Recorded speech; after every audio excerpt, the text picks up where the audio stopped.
বিসমিল্লাহির রহমানির রহিম। প্রিয় দেশবাসী, আসসালামু আলাইকুম। শুরুতেই মহান আল্লাহর দরবারে শুকরিয়া আদায় করছি। হাজারো শহীদের প্রাণের বিনিময়ে আমরা দেশ এবং জনগণের স্বাধীনতা, সার্বভৌমত্ব রক্ষা করতে পেরেছি।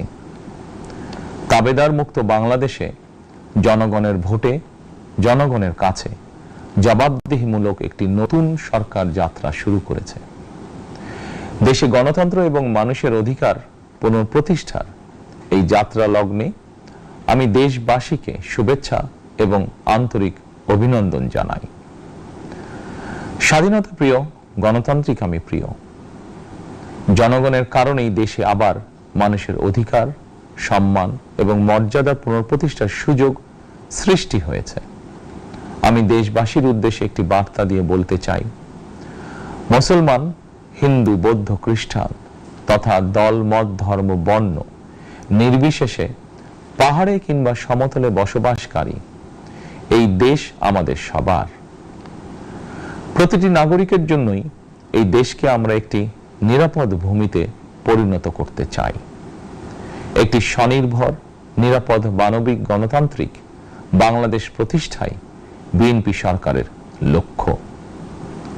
প্রিয় দেশবাসী, ফ্যাসিবাদের সময়কালে দুর্নীতি দুঃশাসনে পর্যুদস্ত একটি ভঙ্গুর অর্থনীতি, দুর্বল শাসন কাঠামো আর অবনতিশীল আইন শৃঙ্খলা পরিস্থিতির মধ্য দিয়ে নতুন সরকার যাত্রা শুরু করেছে।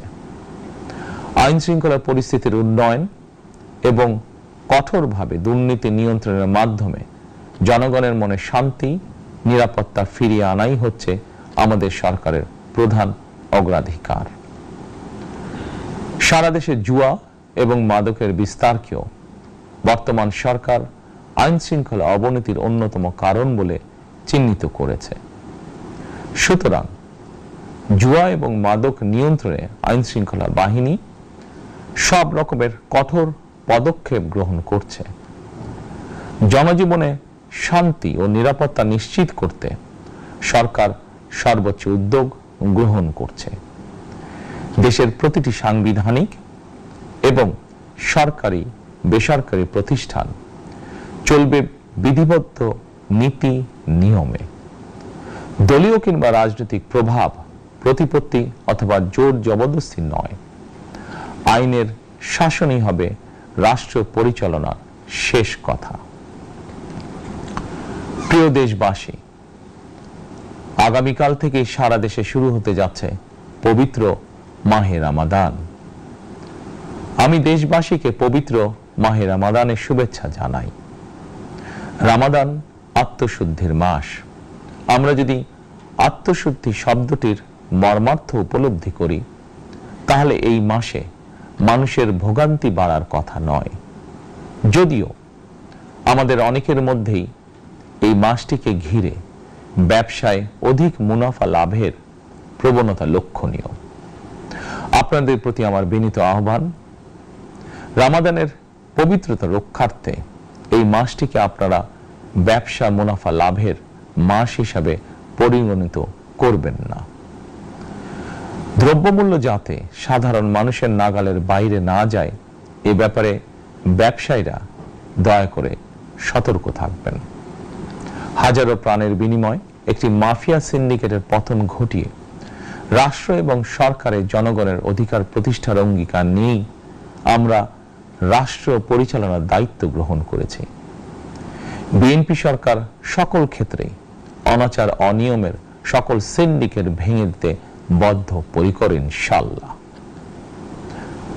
ক্ষুদ্র, মাঝারি কিংবা ছোট বড় সকল ব্যবসায়ীদের প্রতি বর্তমান সরকারের দৃষ্টিভঙ্গি সহজ এবং স্পষ্ট।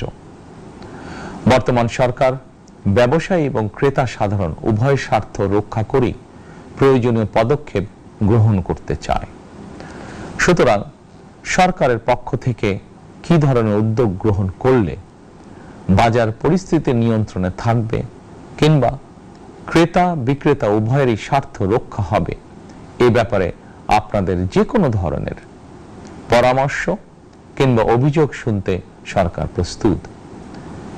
ক্রেতা বিক্রেতা গ্রহীতা এই সরকার সকলেরই সরকার। এই সরকার আপনাদেরই সরকার। আপনারাই ভোটের মাধ্যমে এই সরকারকে রাষ্ট্র পরিচালনার দায়িত্ব দিয়েছেন। আপনারাই এই সরকারের শক্তি। প্রিয় দেশবাসী, পবিত্র রমাদান মাসে রোজাদারগণ বিশেষ করে ইফতার, তারাবি, সেহরি এই সময়গুলোতে নিরবিচ্ছিন্নভাবে গ্যাস, পানি ও বিদ্যুৎ সরবরাহ পেতে চান। এই বিষয়টি নিশ্চিত করতে এরই মধ্যে আমি সংশ্লিষ্ট কর্তৃপক্ষকে নির্দেশনা দিয়েছি। অপচয় রোধ করে কৃচ্ছ্রতা সাধন প্রতিটি মুসলমানের ঈমানি দায়িত্ব। অফিস আদালতে বিনা প্রয়োজনে কিংবা প্রয়োজনের অতিরিক্ত গ্যাস, বিদ্যুৎ, পানি খরচের ব্যাপারে সচেতনতা অবলম্বন করাও ইবাদতেরই অংশ বলেই আমি মনে করি। দেশের সকল সরকারি বেসরকারি কর্মকর্তা কর্মচারী এবং জনসাধারণের প্রতি কৃচ্ছ্রতা সাধনের আহ্বান জানানোর আগে আমি সরকারের মন্ত্রী এবং বিএনপি সংসদ সদস্যদেরকে দিয়েই একটি দৃষ্টান্ত স্থাপন করতে চেয়েছি। বিএনপি সংসদীয় দলের প্রথম সভাতেই আমরা সিদ্ধান্ত নিয়েছি বিএনপি থেকে নির্বাচিত কোনো সংসদ সদস্য সরকারি সুবিধা নিয়ে ট্যাক্স ফ্রি গাড়ি আমদানি করবেন না এবং প্লট সুবিধাও নেবেন না। আমি আপনাদের সামনে বলেছিলাম রাষ্ট্র পরিচালনার সুযোগ পেলে বিএনপি সরকার মহানবীর ন্যায়পরায়ণতার আদর্শ অনুসরণ করবে। আমি মনে করি বিএনপির সংসদীয় দলের এই সিদ্ধান্ত ন্যায়পরায়ণতার আদর্শেরই একটি অন্যতম প্রতিফলন। প্রিয় দেশবাসী, বিভাগীয় শহরগুলিতে বিশেষ করে রাজধানী ঢাকায় যানজট অত্যন্ত নিয়ন্ত্রণহীন। হাটে মাঠে ঘাটে, অফিস আদালতে জনগণের ভোগান্তির শেষ নেই। জনজীবনের নানা ক্ষেত্রে জনদুর্ভোগ লাঘব করা না গেলে জনমনে স্বস্তিও ফিরবে না। রাজধানীতে জনসংখ্যার চাপ কমাতে বিকল্প ব্যবস্থা গ্রহণ করা জরুরি হয়ে পড়েছে।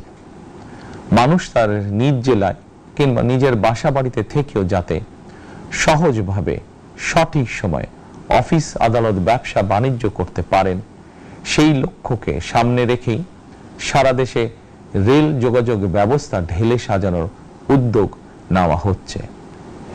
এই পরিকল্পনার অংশ হিসাবে প্রথমেই রেল, নৌ, সড়ক এবং সেতু মন্ত্রণালয়ের কার্যক্রম পুনর্বিন্যাস ও সমন্বয় করা হচ্ছে। আমরা মনে করি সারা দেশে রেল যোগাযোগ ব্যবস্থার সহজ, সুলভ এবং নিরাপদ করা গেলে একদিকে যেমন জনগণের শহর কেন্দ্রিক বা নগর কেন্দ্রিক নির্ভরতা কমবে, অপরদিকে পরিবেশেরও উন্নতি হবে। প্রিয় দেশবাসী, আমাদের চারপাশে সমস্যার শেষ নেই, তবে সমস্যার পাশাপাশি সম্ভাবনাও কিন্তু কম নয়। আমাদের বৃহৎ জনগোষ্ঠীকে যদি আমরা দক্ষ জনশক্তিতে রূপান্তরিত করতে পারি, তাহলে এই জনসংখ্যাই হবে আমাদের জনসম্পদ। আমরা নিজেদেরকে দক্ষ করে গড়ে তুলতে পারলে শুধু বাংলাদেশই নয়, বিশ্ব বাজারও আমাদের জন্য উন্মুক্ত। তথ্য প্রযুক্তির সিঁড়ি বেয়ে বিশ্ব এখন কৃত্রিম বুদ্ধিমত্তার যুগে প্রবেশ করেছে।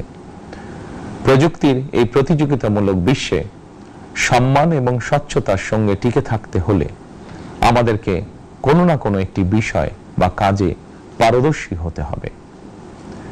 দেশের কোটি কোটি শিক্ষার্থী এবং তরুণ যুবশক্তির উদ্দেশ্যে বলতে চাই, মেধায়, জ্ঞানে, বিজ্ঞানে নিজেদেরকে যোগ্য করে গড়ে তোলার জন্য যত রকমের সহযোগিতা দেওয়া যায় সব রকমের সহযোগিতা দিতে বর্তমান সরকার প্রস্তুত। কর্মসংস্থান এবং কর্ম পরিবেশ নিশ্চিত করার সুনির্দিষ্ট অঙ্গীকার নিয়ে বর্তমান সরকার যাত্রা শুরু করেছে। প্রিয় দেশবাসী, দীর্ঘ 18 বছর পর দেশে ফিরে গত বছর 25শে ডিসেম্বর আমি বলেছিলাম দেশ এবং জনগণের জন্য আই হ্যাভ এ প্ল্যান। 12ই ফেব্রুয়ারি জাতীয় নির্বাচনের আগে দেশের বিভিন্ন স্থানে ঘুরে আমার প্ল্যান, পরিকল্পনার অনেক কিছু আমি আপনাদের সামনে তুলে ধরেছিলাম। আপনারা স্বাধীনতার ঘোষকের প্রতিষ্ঠিত দল বিএনপিকে ভোট দিয়ে রাষ্ট্র পরিচালনার দায়িত্ব দিয়েছেন, সকল পরিকল্পনা বাস্তবায়নের সুযোগ দিয়েছেন। এখন এই সুযোগকে কাজে লাগিয়ে সকল অঙ্গীকার পূরণ করার দায়িত্ব বিএনপি সরকারের। আমরা আমাদের পরিকল্পনা এবং প্রতিশ্রুতি বাস্তবায়নের কাজ শুরু করে দিয়েছি ইনশাআল্লাহ। অঙ্গীকার পূরণের এই যাত্রা পথে আমরা ভবিষ্যতের দিনগুলোতেও আপনাদের অব্যাহত সমর্থন প্রত্যাশা করি। প্রিয় দেশবাসী, সরকার প্রধান হিসাবে আমি দেশবাসীর উদ্দেশ্যে একটি বিষয়ে প্রতি দৃষ্টি আকর্ষণ করে বলতে চাই। নবগঠিত সরকার গঠনের সুযোগ দিতে যারা বিএনপিকে ভোট দিয়েছেন কিংবা দেননি অথবা কাউকেই ভোট দেননি, এই সরকারের প্রতি আপনাদের সবার সমান অধিকার। বিএনপি সরকার বিশ্বাস করে দলমত ধর্ম দর্শন যার যার, রাষ্ট্র সবার। এই দেশে এই রাষ্ট্রে একজন বাংলাদেশী হিসাবে আপনার আমার আমাদের প্রতিটি বাংলাদেশী নাগরিকের অধিকার সমান। প্রিয় দেশবাসী, আল্লাহ আমাদের সবাইকে নিরাপদ এবং সুস্থ রাখুন। আল্লাহ আমাদের সকলকে ইতিবাচক পরিকল্পনাগুলো বাস্তবায়নের তৌফিক দিন। পবিত্র রমাদান মাস শুরুর শুভ লগ্নে আল্লাহর দরবারে এই নিবেদন রেখে আমার বক্তব্য শেষ করছি।